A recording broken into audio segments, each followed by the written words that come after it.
and welcome to Getting to Good Enough, a podcast to help you let go of perfectionism so you can do more of what you love.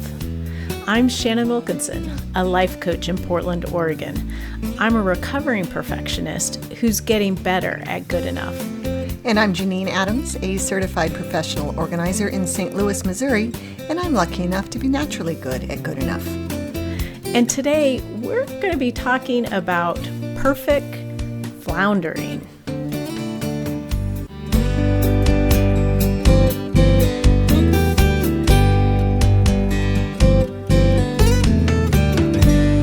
Janine. Hey Shannon, how you doing? I'm great. How are you? I'm good too. Well, yeah, I'm great too. Not just good, but great. Well, I want to be as great as you are. That's all. I've always wanted to be as great as you are. 20 years now.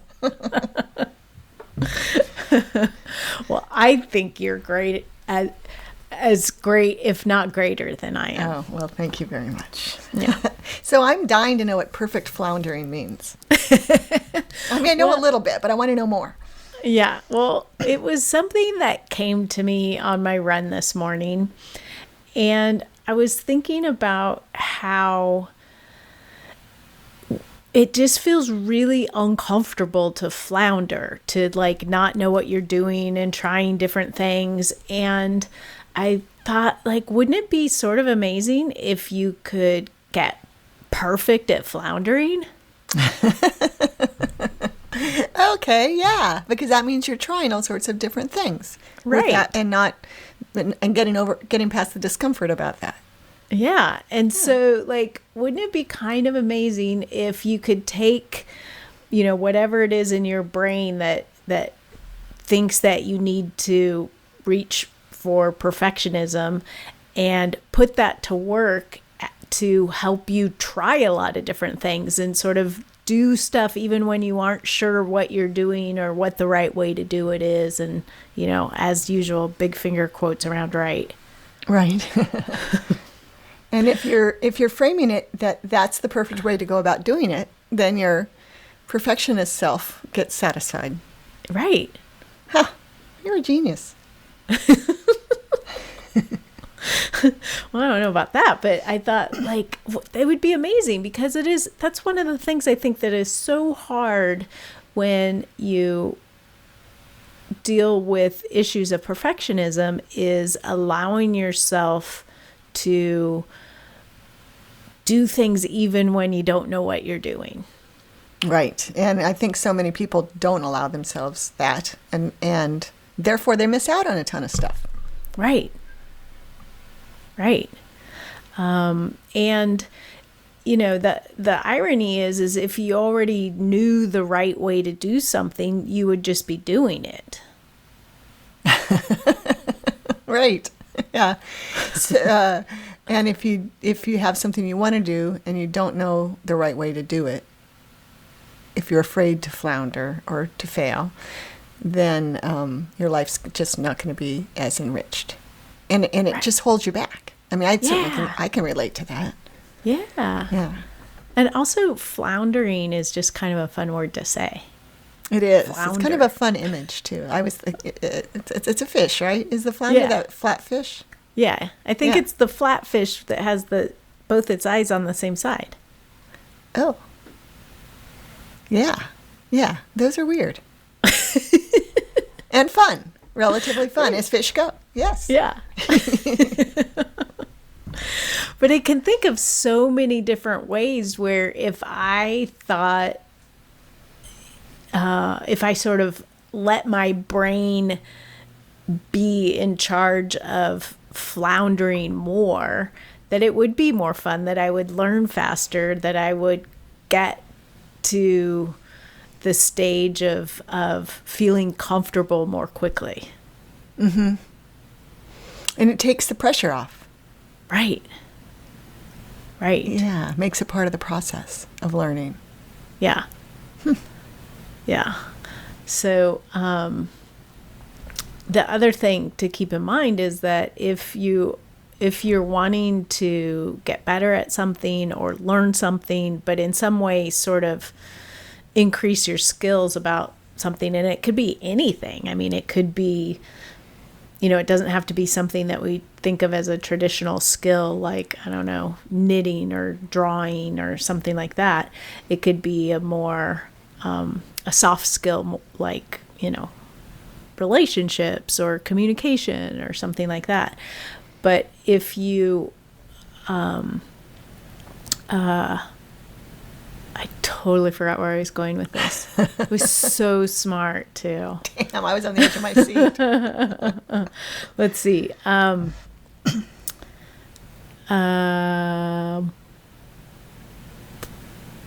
Oh, I know now. So when you're, trying to learn something, whether it is like a hard skill or a soft skill, if you've already figured it out and you're comfortable, then you're not learning anymore. Right. So you really need to sort of be on the edge of your abilities, which is going to cause a little bit of floundering because you haven't been there before, in order to gain new knowledge, new experience, to learn, grow, get to where you want to go. Right. And it strikes me that this applies not just to learning brand new things, but it also applies to modifying the way you do familiar things. Like, I could imagine that there's probably like lots of stuff I do on my computer that I do it this way because that's how I've always done it. Right. And then, someone sees you doing it and they're like, hey, do you know about this shortcut? What? And life gets better. And so sticking on, in your lane because that's how you've always done it, rather than being open to floundering a little bit as you try to learn how to do something a little bit differently, can also be helpful. Yeah, I think that's such a good point, that there are so many places where if you allow the discomfort of floundering a little bit, that things can be more efficient, easier, enjoyable, whatever it is that allowing yourself to make the change will get you. Right. And it occurs to me that this also could apply to the work toward being an anti-racist that we've talked about in the last few episodes. Yes. Where it's can be very hard sometimes to do or say things for fear that it's not the right thing to do or say. I mean, the perfect thing to do or say. Even though it might be right or, certainly well-intentioned. And, giving yourself permission to flounder a little there, knowing as long as you're doing it with an open mind and open heart and a learning mode, might be really beneficial as well. Yes. I had a conversation with a client this morning that you just made me think about, and she is learning a new position, and so someone is going to be training her, and she was concerned about how that was going to feel, like what if she made a mistake in front of this person, and so we talked a little bit about this, and she got to the place where she actually wanted to say to the person that to please help her see where she's not getting it, where she's making mistakes, so that becomes a good thing and she can learn. Wow. Yeah. So, that is something you can do with your personal work in anti-racism, is to keep inviting feedback. Mm-hmm. And be willing to do it imperfectly. Mm-hmm. Which is what perfect floundering is being willing to be imperfect. Right. Yeah, now my brain is busy trying to think of ways I can try this out. I'm sure it will come up a lot anyway. Well, I already enjoy the fact that you were like, wait, tell me more. And now you've come up with all these different areas where it really fits. Yeah, because when you suggested perfect floundering to me originally before we started recording, I didn't click that you said perfect floundering. And so I'm like, okay, we're going to talk about imperfect floundering, right? No, perfect floundering. What? So you twisted my brain up a little bit. Now it's untwisting, which I appreciate. Yeah. Yeah, because that is the extra little twist with this is that, if you have a brain that has a tendency towards perfectionism, sometimes you can put that to good use. Right. Yes. Yeah.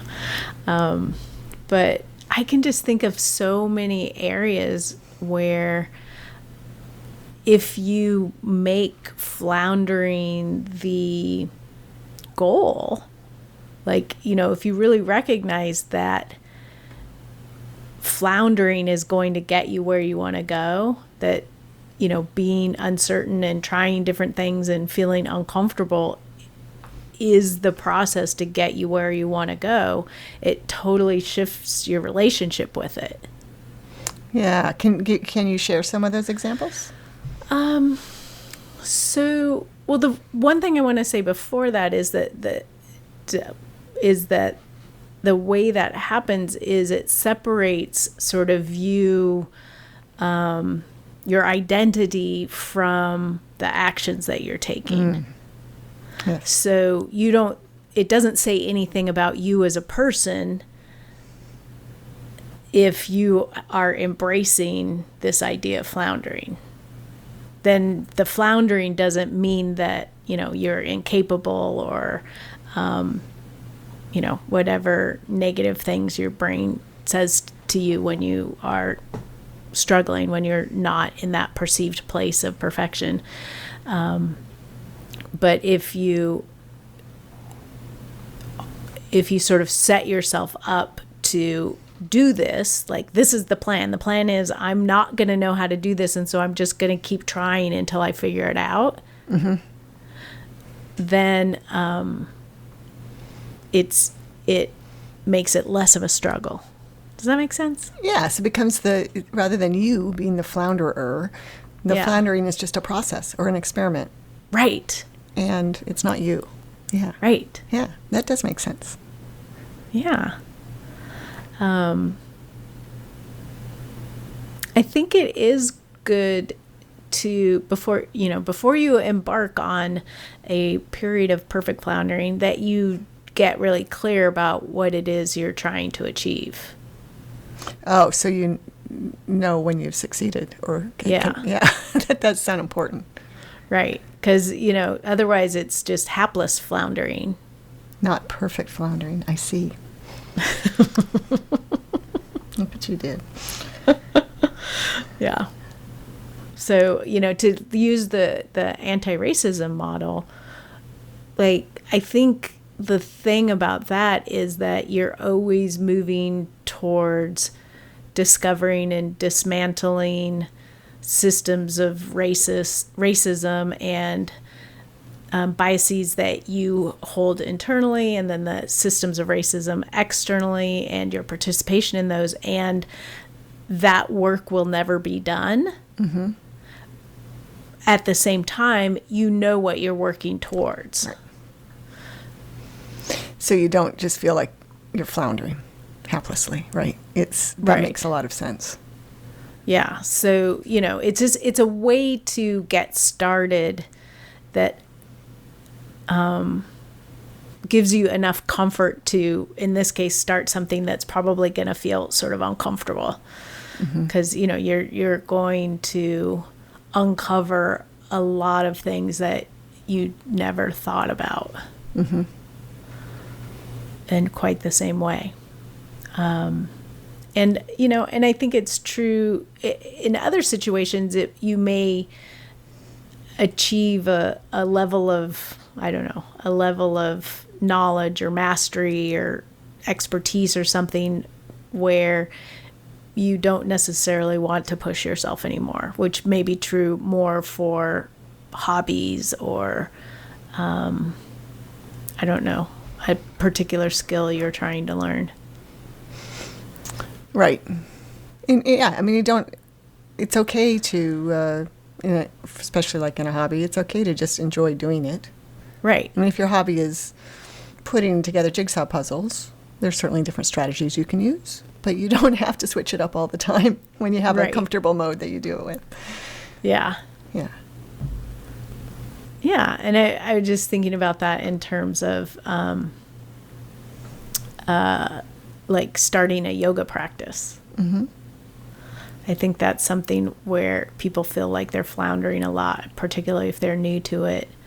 You know, because there's a lot of things going on. There's a whole vocabulary that you don't know, and the poses, and your body probably doesn't want to move the way you're trying to get it to move. And so, you know, if you set yourself up to know that that's what you're after, then it makes it easier. Yeah, right. Right. And that's why I do at-home yoga. I think taking away the added component of anybody looking at me, including the teacher, helps me anyway. But I always feel seen by Adrienne. I do too. So it's like she sees you, but she doesn't see you. I feel seen and understood by Adrienne. Yeah. I don't know how she does that in her videos, but I'm like not even half kidding. I know. It's crazy. It's really wonderful. So really when I was thinking about how I don't want to be looked at when I'm doing yoga, I wasn't thinking about the teacher. I really was thinking about the other people in the class because for that reason. I mean, Adrienne, she seems to watch because she says exactly the right thing about how I'm feeling at any given moment. But you're absolutely right that now, at least with yoga, since I've been doing it a while now, I feel much more apt, much less inept, and and obviously I'm more flexible and everything. Everything's easier and it's nice. Right. But there's so much to learn still. I mean, there's always new poses and new everything, new combinations of things. Well, and I think that's the value of labeling something a practice. Mm-hmm. Is that, you know, there will always be things to learn, and also some days it will feel easier than other days, and often there will be no apparent reason why that's the case. Mm-hmm. Right. Well, it just caused me to think about professional athletes who also practice every day. Right. I mean, you know, Tiger Woods probably practices golf, right? Yeah. Or any teams. So it is important to know that you don't have to be at your peak level at anything all the time. And right. Floundering as you try to learn and to get better is great. It's perfect. Yes. And that is one of the very, very few times where we will talk about something being perfect. That's right. Except for when we just use it as an exclamation, perfect. And then we realize what we're actually saying. Right. That's so, I do that all the time. And I really try to avoid the word perfect, but I hear myself saying that's perfect a lot. Yeah. Yeah. Just goes to show you there's like so much stuff going on in our unconscious minds that we're like not aware of. Yeah. And also goes to show how our lives are permeated with the concept of perfection. Yes. Yeah. And also all the patterns and habits that we have that even when we're trying to be more aware of them are still showing up. Mm-hmm. Yep. It just made me think about, and I think I've talked about this on previous episodes, but remember when phones only had the passcode that you could use to unlock it? Mm-hmm. Which I'm actually having to use a lot because my phone does not recognize my face with a mask and sunglasses on. Yeah. Yeah, that mask is added. Yeah, absolutely. But anyway, I changed my passcode and I put in the old passcode so many times and I realized like what was happening. I started keeping a note on my phone and I would just put a sort of a hash mark to indicate whether I put the right passcode in first, if I put it in, if I like caught myself putting in the old one and deleted it so I could put in the new one, or if I just put in the old one and it wasn't until it didn't work that I remembered that I had a new one. And it was weeks and weeks and weeks before I was consistently putting in the new one. Wow. Yeah, it was sort of amazing. And that's something that, like, I don't care about. It's not like when, that has anything to do with my self-concept or Right. like how smart I think I am or worthy or anything. It's just like a neutral thing. It was just so ingrained in your muscles. Yeah. And your brain. Yeah. Yeah. That's amazing. So just a reminder to always cut yourself slack. Yes. Yeah. So how do you feel about perfect floundering now? I feel much better about it than when you first mentioned it.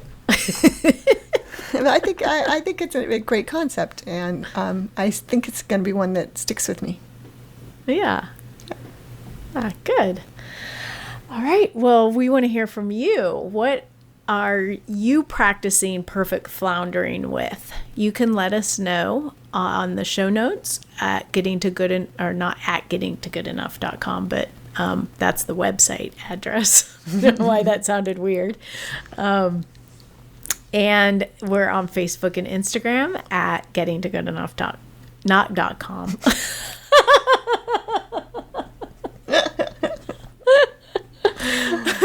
Oh, I feel I just need to start that over. I don't know. So we want to hear from you. How are you practicing perfect floundering? You can let us know on the show notes on our website, gettingtogoodenough.com. You can let us know on social media. On Facebook and Instagram, we're at Getting to Good Enough, and on Twitter at GTG Enough. And you can always give us a call and leave a message at 413-424-GTGE. That's 4843. But for now, this is Shannon Wilkinson in Portland, Oregon. And Janine Adams in St. Louis, Missouri. And we hope that good enough is getting easier for you.